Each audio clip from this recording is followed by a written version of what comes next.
In this short video, I'm going to explain why in the Scandinavian I prefer bishop to g4 over the more common and probably objectively better bishop to f5. So here's our position after the first 5 moves by white. It's black's move now, and the move that I recommend from here is pawn to c6. And that is because before we play our bishop to g4, and it may get chased around, the knight may eventually come to e5 to c4, hitting the queen. I'd like to already have the escape hatch for our queen before we do anything. Another reason is we want to see that white brings out his light squared bishop someplace along here first and doesn't keep it back with the idea of, after moving the pawns, moving that bishop to g2, where he'd actually have a superior version of what he's going to get here. So the most common move now for white is bishop c4, and now I like bishop to g4, even though bishop to f5 over here is the more usual one. So what do we gain from this? Well, we're a little bit off the beaten path. That's always a good thing. And this pin sometimes makes white players nervous if they don't know the line that well. I've even seen people bring their bishop right back to here to break the pin. So, and it sets a few different traps and adds a lot of complexity, I find. Not to mention that if our Scandinavian play is going to be about maybe attacking this pawn along the file, having the option to chop off one of the defenders is always a good thing. So let's take a look at a few things that can happen from here. And the first one we have to look at is the almost good sacrifice bishop takes here,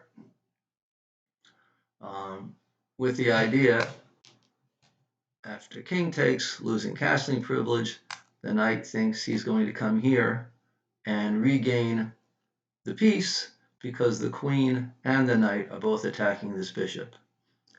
So every Scandinavian player has to know this position, and the refutation of it is queen takes, check, pawn takes, bishop takes, and now white can capture either this knight or this bishop, but he can't take both, and black will end up a piece ahead. Confusing, but it works. Works out very well for black. This is a 1 position for black. Let's go back and see what happens if he does not fall for that. So very commonly, pawn to h3, the best move on the board. You could just swap here and then play pawn to e6 and have a solid position. But if you want to keep the tension and intrigue alive, we retreat this way. And sooner or later, he's going to want to play something like this, this, and now knight here is good. So now it's important to know the best move here is not to develop this knight right away, but to play pawn here. Let's take a look at some things that can happen. The most dangerous looking move is pawn to h4, threatening to trap the bishop or nearly trap the bishop. And you cannot make an escape hatch by moving your h-pawn because the knight would be happy to chop off the bishop, forcing you to recapture with the f-pawn, and this pawn right here on e6 would drop immediately. So here you have to be brave and or memorize the line, move the knight over here. And now let's see what would happen if the pawn did go here, which could happen. Let's take a look at the analysis. The move is knight takes, and if the pawn takes the bishop, we're going to grab a second piece. This bishop over here would be hanging. And if he takes the knight with his pawn, we take here with check, with an advantage of almost 2 pawns according to the computer, and this bishop will escape this way. Let's go back. We're up to this move here. What is the best move? Well, we have 2 attackers on his knight, the queen and this knight. What can he do? Let's take a look. The best move is for the knight just to capture our knight, and let's take a look. Knight takes knight, knight takes knight. Now the pawn up, We have this square here still, and the computer shows castling because the rook is under attack, bishop d5, and the computer gives a fairly decent advantage of about half a pawn to white, but this is, I don't know if you have to worry about that. White has certainly loosened up his king position quite a bit. That's if it's best play. That's if white knows all the moves. I will tell you that after knight bd7, a lot of players don't want to give up this knight here that they've worked so hard to plant at the square. They want to just nail it down. They might do something like pawn to f4. Now the knight is safe, but it is black who has the advantage already. Let's take a look. Knight takes knight. Two different ways of recapturing. Computer thinks it's best for him to take with the f pawn, opening this file. And now we have knight here against this pinned knight. And let's see what type of things could happen from here. Well, to break the pin, this looks like the most logical choice. Now the computer says that black has a two-pawn advantage just by retreating his queen back to here. The line that I was aware of is just to take, and then push this pawn too. And the computer thinks that's basically equal. That's certainly simple enough.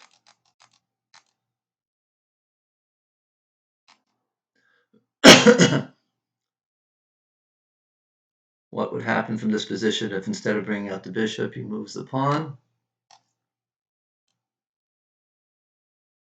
And here we have knight takes,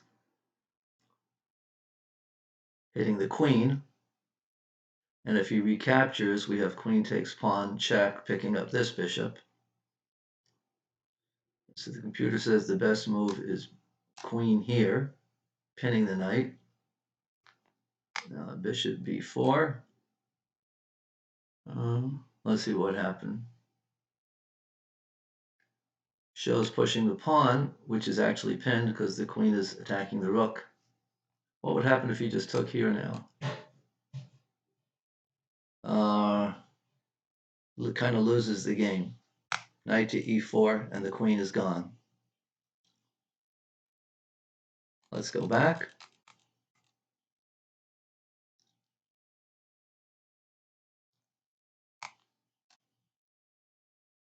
Let's see what other moves might be played from here. Well, let's take a look and see if instead of f pawn takes, what if the e pawn takes? Same move again.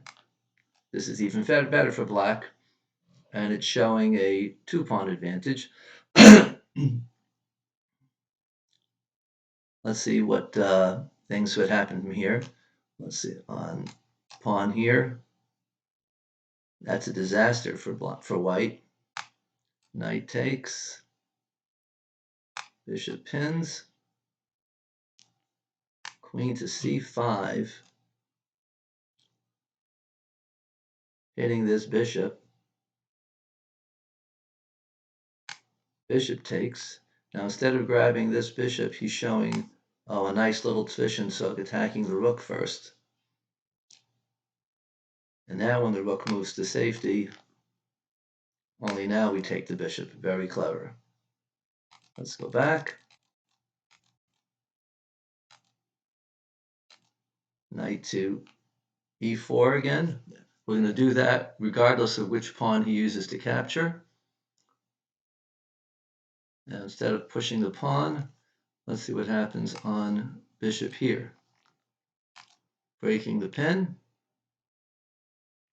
Queen to c5, attacking the bishop, and threatening checkmate on f2.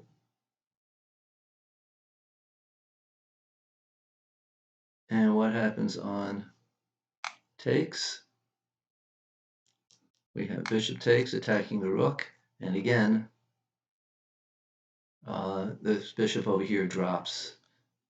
This is a loose bishop, even though it's the strongest square for white. All right, let's look at one final line in this whole system here. Let's say if instead of the immediate knight e5, white plays here. Well, we continue our development. And now, knight here, knight there. Again, two attackers on it, and let's say he attacks with the queen. The move here, you need to know whenever white sets up queen on e2, bishop on d2, we want to play bishop to b4. Now let's say if he wants to continue with this attacking system,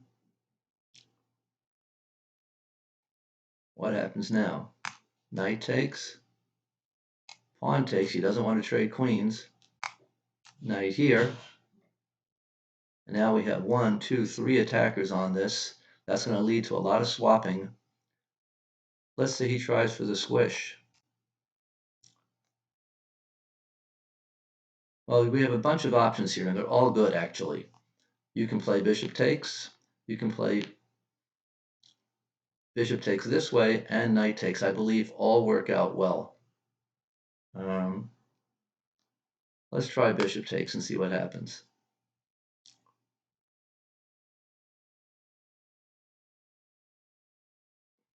The best move for white here.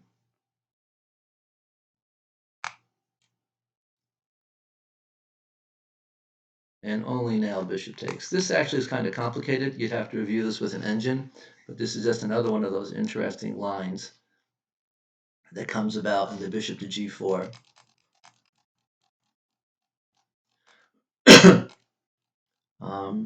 I think there was one other thing we did not look at.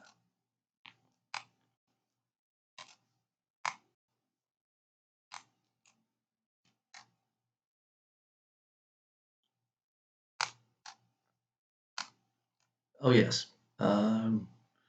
Besides the f-pawn defense, excuse me, there's also could be queen here. I believe that too is inferior. And it again begins, we take off the knight right away.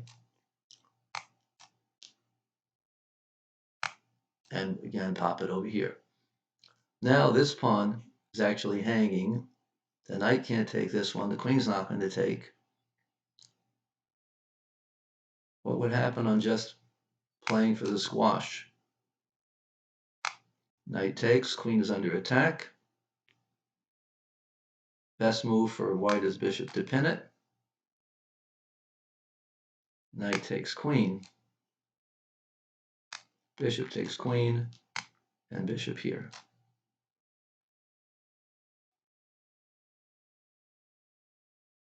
And shows that taking the knight is best, allowing the rook to come down. Oh, you get both pieces. What would happen if you just tried to save your rook?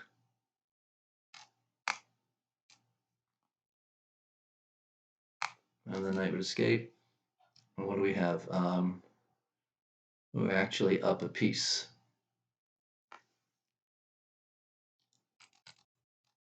And well, I think with one last line to look at.